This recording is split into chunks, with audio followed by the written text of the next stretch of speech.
Hello students, कैसे हैं आप सभी।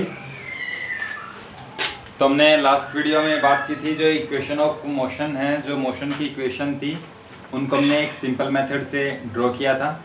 आज हम जो इक्वेशन ऑफ मोशंस है उनको हम इंटीग्रेशन मेथड से ड्राइव करेंगे, इंटीग्रेशन या फिर कैलकुलस मेथड। ठीक है, तो equation of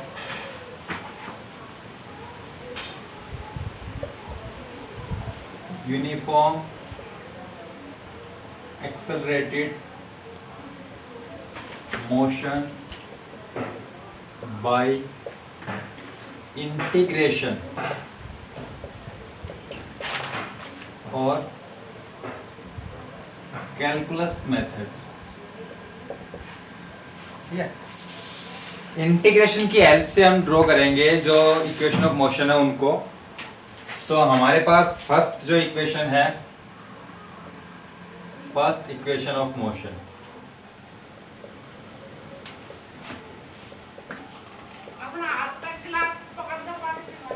first equation of motion हम ड्रॉ करेंगे इंटीग्रेशन की हेल्प से। तो हमने मैथमेटिकल टूल्स में सिंपल जो बेसिक इंटीग्रेशन था उसके बारे में हमने पढ़ा था, उसी का यूज है यहाँ पर। तो फर्स्ट इक्वेशन ऑफ मोशन कैसे ड्रॉ करेंगे, तो देखो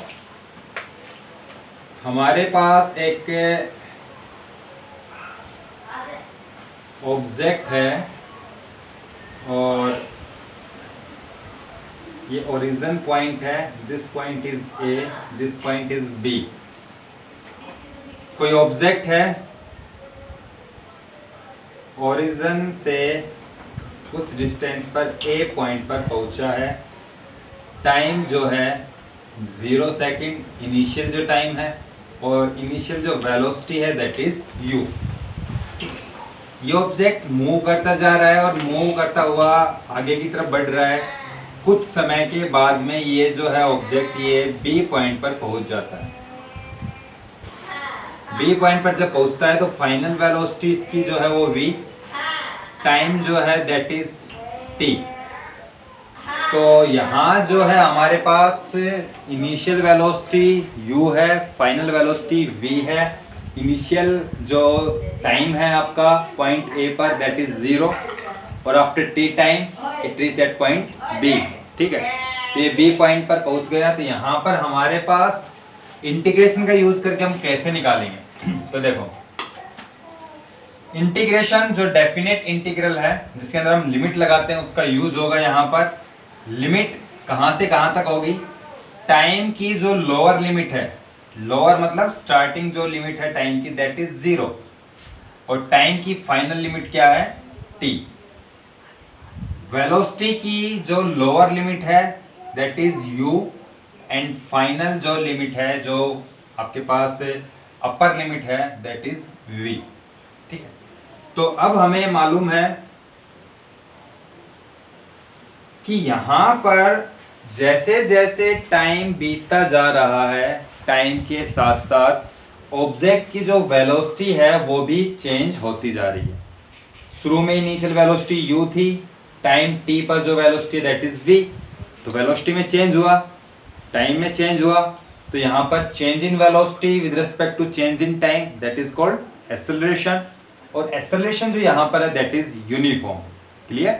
तो एक्सेलरेशन का जो फॉर्मूला होता है a that is equal to dv by dt, change in velocity with respect to the change in time। ठीक है, ये एक्सेलरेशन का फॉर्मूला होता है। यहाँ से जो dt है डिवाइड में इधर आके मल्टीप्लाई में a dt is equal to dv।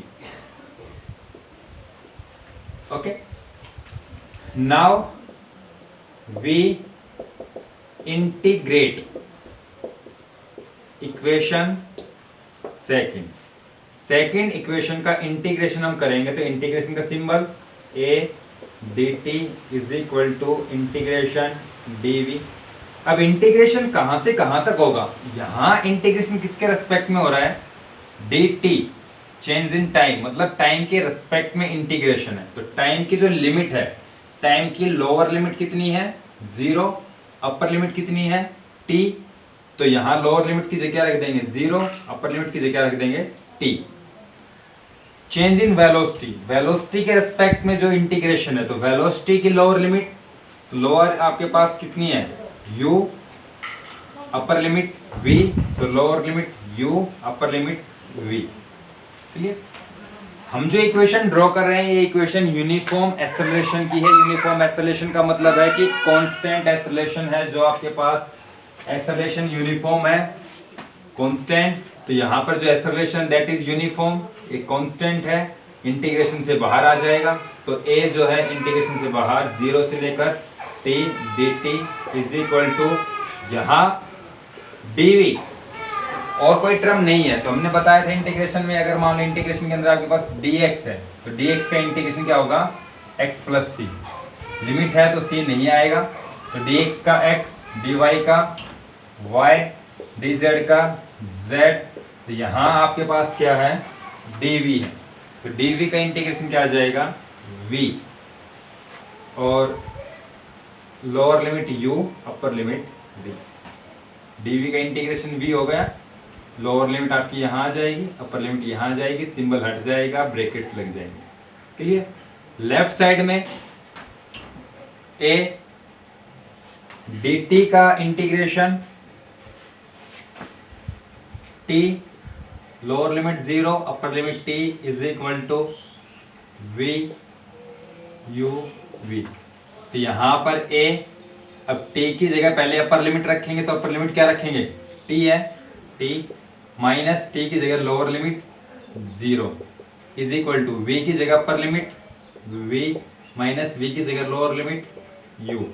तो a और यहाँ क्या बच जाएगा t is equal to v minus u। ये हो जाएगा क्या 8t is equal to v minus u। तो v यहाँ से कितना आ जाएगा u plus 8t। This is first equation of motion by integration method. Clear? इस तरीके से हमें यहाँ पे ड्रॉ करना है, हो जाएगा। तो इसमें आपको इतना करना है। फिर इसकी सेकंड इक्वेशन करते हैं हम। ओके स्टूडेंट्स, तो यहाँ पे सेकंड इक्वेशन जो है मोशन की वो हम ड्रॉ करेंगे। डायग्राम वही है। इनिशियली जो डिस्प्लेसमेंट है यहाँ पर जो आपकी that is s is equal to 0। जब टाइम 0 है तो उसकी डिस्प्लेसमेंट कितनी है 0, और जब टाइम t है तो displacement is equal to s। तो यहाँ पर तीन चीजें हैं। जब टाइम 0 है इनिशियल वेलोसिटी u, डिस्प्लेसमेंट 0। जब टाइम t है final velocity v, displacement s। तो यहाँ से लेकर यहाँ तक जो डिस्प्लेसमेंट कवर की t टाइम में दैट इज s। ओके, यहाँ अब जो है आपके पास जैसे जैसे टाइम बीतता जा रहा है वैसे वैसे उसकी जो डिस्प्लेसमेंट है a पॉइंट से b पॉइंट की तरफ जो बढ़ रहा है, तो डिस्प्लेसमेंट उसकी लगातार चेंज हो रही है। तो डिस्प्लेसमेंट चेंज हो रही है, टाइम भी चेंज हो रहा है। तो यहाँ पर दो चीज़ें जो है कॉन्टिन्यूस आपकी चेंज हो रही है, डिस्प्लेसमेंट भी और टाइम भी। यहाँ पर वेलोसिटी का हमारे पास कोई यूज़ नहीं है इतना, तो वेलोसिटी अगर नहीं भी ले, इनिशियल वेलोसिटी ले लेते हैं बस, सिर्फ क्या आपके पास u। तो यहाँ लगातार जैसे जैसे टाइम बीतता जा रहा है वैसे वैसे डिस्प्लेसमेंट उसकी a पॉइंट से आगे बढ़ती जा रही है।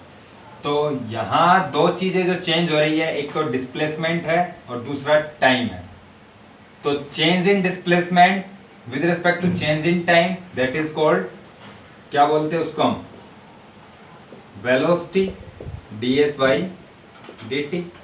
क्लियर? यहाँ से dt डिवाइड में इधर आगे क्या हो जाएगा मल्टीप्लाई में। क्लियर? अब यहाँ पर जो v है फाइनल वेलोसिटी है ऑब्जेक्ट की।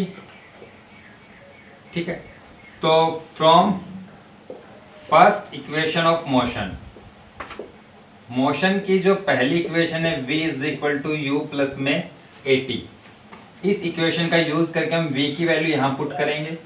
v की वैल्यू यहाँ पुट करोगे क्या आ जाएगा u और dt, सॉरी क्या नाम है, v की जगह हमने क्या रखा है u प्लस में at multiply dt is equal to ds।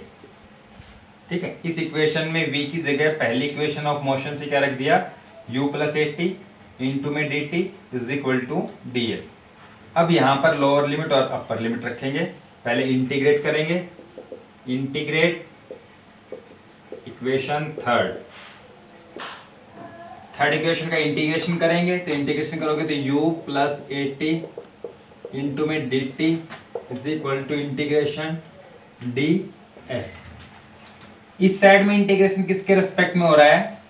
Time के रेस्पेक्ट में। किस में चेंज आ रहा है? टाइम में। तो टाइम की लिमिट लोअर और अपर लिमिट क्या है? तो टाइम की लोअर लिमिट क्या है? 0, अपर लिमिट क्या है? t। तो हम लोअर लिमिट क्या रख देंगे? 0, अपर लिमिट क्या रख देंगे? t। राइट साइड में इंटीग्रेशन किसके रेस्पेक्ट में है? ds। ds मतलब जो आपका डिस्प्लेसमेंट है उसके रेस्पेक्ट में। तो डिस्प्लेसमेंट इनिशियल कितनी है? जो आपकी लोअर लिमिट है दैट इज 0, फाइनल जो है that is s, upper limit. यहां पर इंटीग्रेशन जो है, दो टर्म है, दोनों टर्म का अलग अलग करेंगे हम। u, तो u into D T plus a T है, ए टी के साथ इंटीग्रेशन लिमिट और डी टी आ जाएगा। ए टी के साथ इंटीग्रेशन लिमिट 0 से t इंटू में d t is equal to 0 से s इंटू में डी एस। इनिशियल वेलोसिटी जो है ऑब्जेक्ट की दैट इज कांस्टेंट। शुरू में जो वेलोसिटी होगी वो कांस्टेंट होगी, उसके बाद में फाइनल वेलोसिटी चेंज होती जाएगी। तो इनिशियल वेलोसिटी कांस्टेंट है, इंटीग्रेशन में क्या बचेगा? dt। कांस्टेंट को हमने बाहर निकाल लिया, प्लस यहाँ कौन सी चीज है जो चेंज नहीं हो रही? Acceleration, time.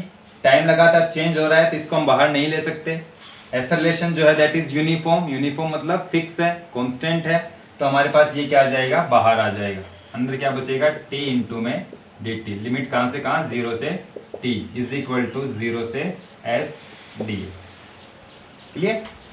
तो यहाँ u dt का इंटीग्रेशन, तो dt का इंटीग्रेशन लास्ट में किया था हमने, कितना आएगा? t 0 से लेकर t प्लस a t की पावर 1। एक फॉर्मूला हमने पढ़ा था इंटीग्रेशन का, x की पावर n dx। तो x की पावर क्या होती है? n plus 1 upon n plus 1। तो t की पावर 1 तो क्या आ जाएगा? t की पावर 1 प्लस 1 अपॉन 1 प्लस 1, मतलब कितना हो जाएगा ये? t की पावर 2 और ये कितना आ जाएगा? 2। 0 से लेकर t is equal to ds का इंटीग्रेशन कितना आ जाएगा? s 0 से लेकर s। तो ये हमने इसका इंटीग्रेशन कर लिया है। तो यहाँ क्या हो जाएगा? u t की जगह upper limit t minus 0 minus lower limit t की जगह 0 प्लस 2 को बाहर निकाल लिया a बाई 2, t की जगह upper limit t square minus t की जगह लोअर लिमिट 0 का square is equal to s की जगह upper limit s minus s की जगह लोअर लिमिट 0। तो क्या हो जाएगा? u t बच जाएगा यहाँ पर, प्लस यहाँ क्या बच जाएगा? हाफ a टी स्क्वायर और इधर क्या बच जाएगा? s। That is s is equal to u t plus में half a t square. This is second equation of motion. Clear? तो इसमें आपको ये करना है। तो अभी आपको इसमें दो इक्वेशन करनी है, फर्स्ट इक्वेशन और second equation by integration method. Third and fourth जो इक्वेशन है वो हम नेक्स्ट वीडियो में बात करेंगे, इसको नोट कर लेंगे। ओके, इसके लिए ये है।